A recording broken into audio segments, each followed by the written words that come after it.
नमस्कार दोस्तों, मैं भूपेश जवांगन कैरियर एकेडमी में आपका हार्दिक स्वागत करता हूं।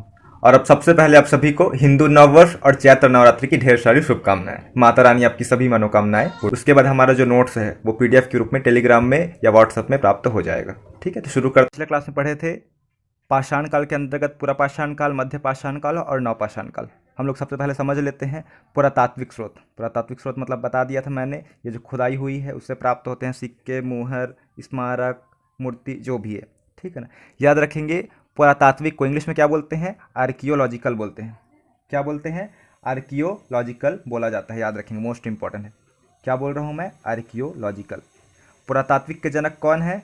एक बार फिर से लिख रहा हूँ मैं, मोस्ट इंपॉर्टेंट है, अगर भूल गए होगे तो। अलेक्जेंडर। क्या बोल रहा हूँ? अलेक्जेंडर लिखेंगे सब लोग, अलेक्जेंडर कनिंघम।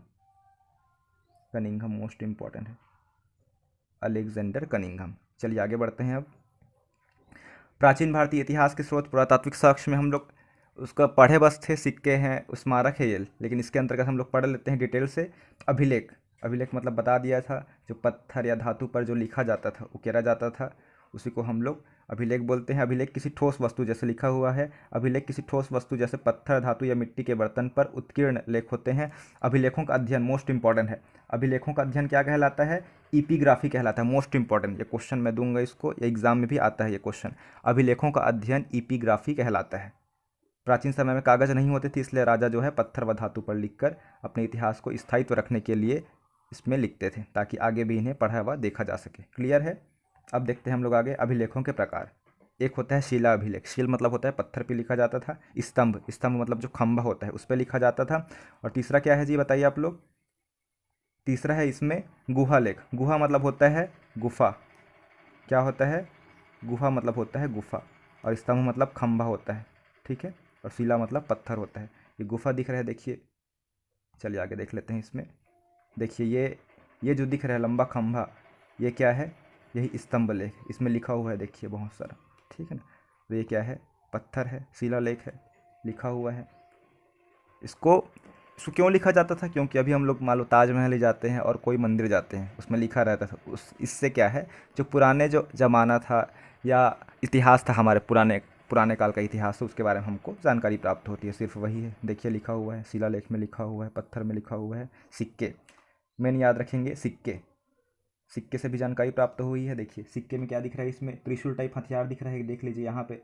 ठीक है ना, तो हम कह सकते हैं उस टाइम जो त्रिशूल है या फिर इस प्रकार का हथियार है उससे परिचित थे। हाथी का भी चित्र दिख रहा है, मतलब हाथी से लोग उस टाइम के लोग परिचित थे, आदि मानव लोग। ठीक है ना, इसमें तलवार दिख रहा है, देखिए कौन सा तलवार दिख रहा है इसमें।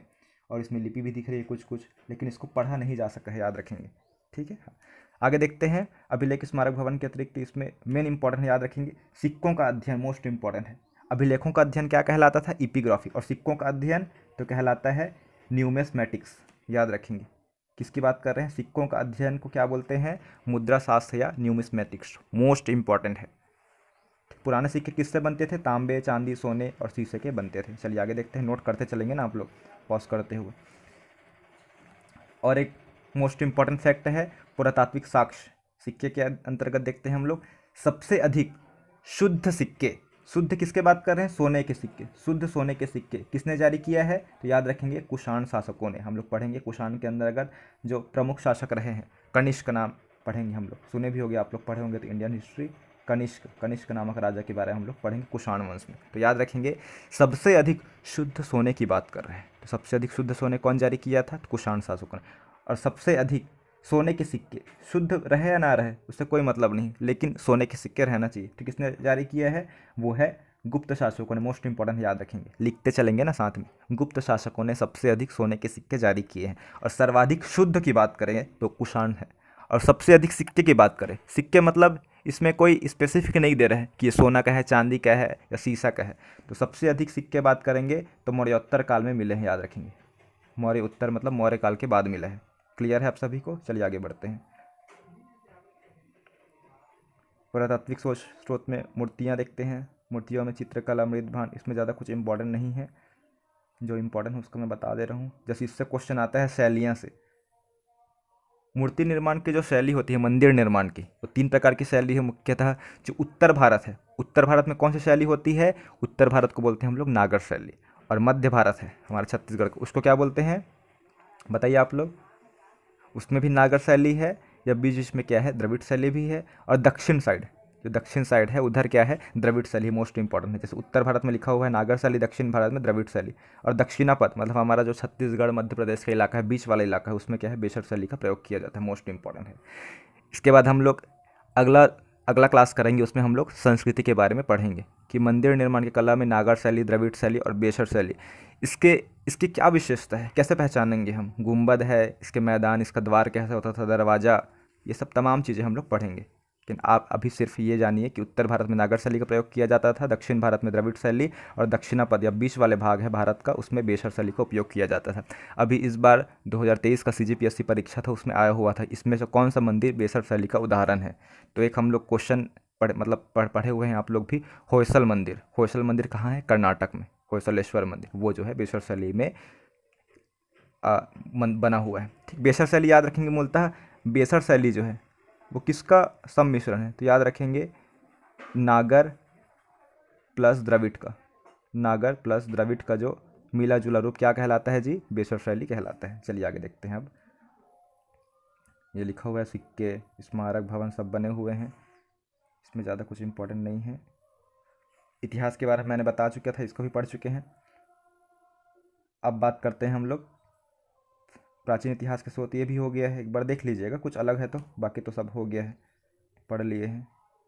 अब हम लोग देखते हैं प्राग ऐतिहासिक काल के अंतर्गत डिटेल देखते हैं। अब यहाँ से हमारा स्टार्ट होता है इतिहास का, ठीक है, इतिहास का शुरू होता है, मोस्ट इंपॉर्टेंट है, यहाँ से आपको ध्यान रखना है। प्राग ऐतिहासिक काल में हम लोग क्या पढ़े थे। प्राग ऐतिहासिक काल सबसे पुराना काल है, इसको इंग्लिश में बोलते हैं प्री हिस्टोरिक पीरियड बोलते हैं।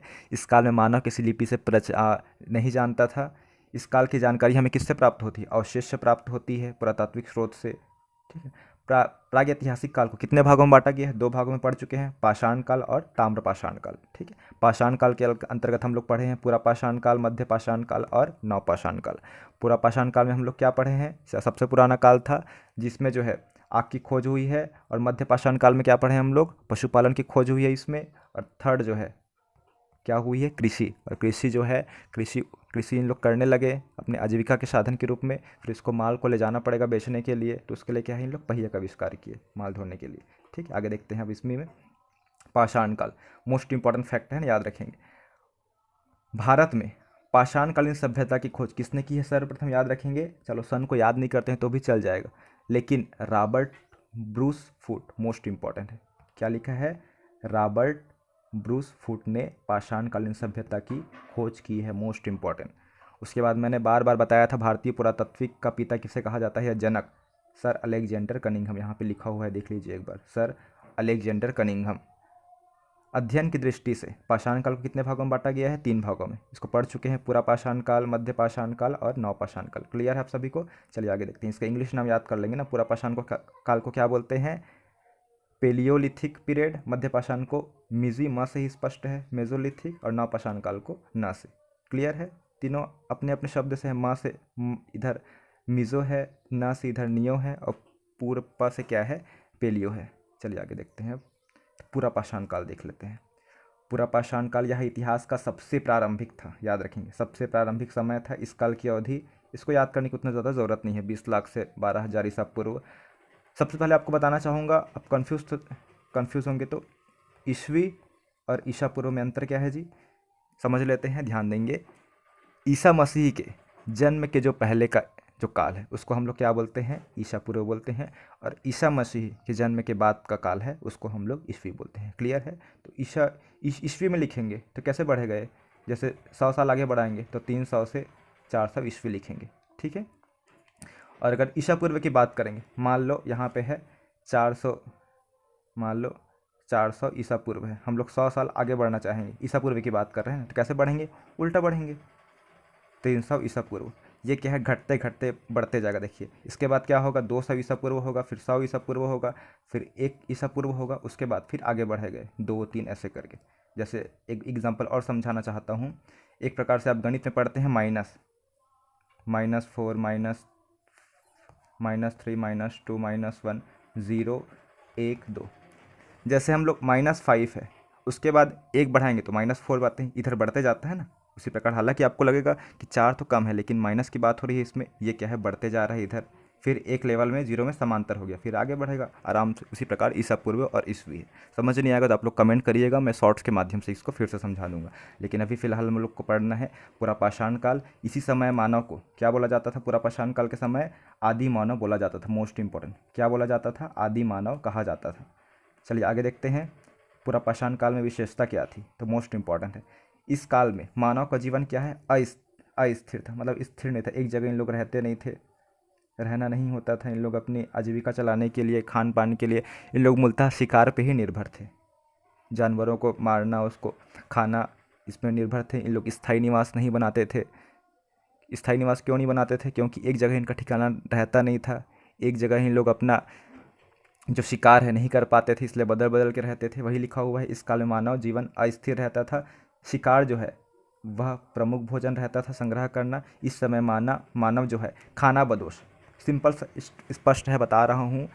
ये जो है खाना मतलब खाना खाने के लिए क्या है, इन लोग दर दर भटकते रहते थे। एक जगह खाना मिलेगा क्या? नहीं मिलेगा, दूसरी जगह जाते रहते हैं, तो वहाँ कुछ भोजन मिल गया तो वहीं पर रह जाते थे इन लोग। इसी को बोलते हैं घुमंतु प्रजाति के लोग थे इन लोग। खाना बदोश मतलब वही होता है कि अपनी आजीविका चलाने के लिए, अपना भोजन, अपने आप को पालने के लिए इन लोग दर दर भटकते रहते थे। स्थायी निवास इन लोग का रहता नहीं था, घर द्वार कुछ नहीं होता था स्थायी रूप से। इस समय मानव की सबसे बड़ी उपलब्धि क्या थी? मैंने बार बार बताया है, आग की खोज की है इन्होंने, आग की खोज। इस समय मानव बड़े बड़े पत्थर के बड़े बड़े औजारों को इस्तेमाल शिकार करने के लिए करते थे। क्लियर है? यदि चित्र में दिखा हुआ दिख रहा है, देखिए।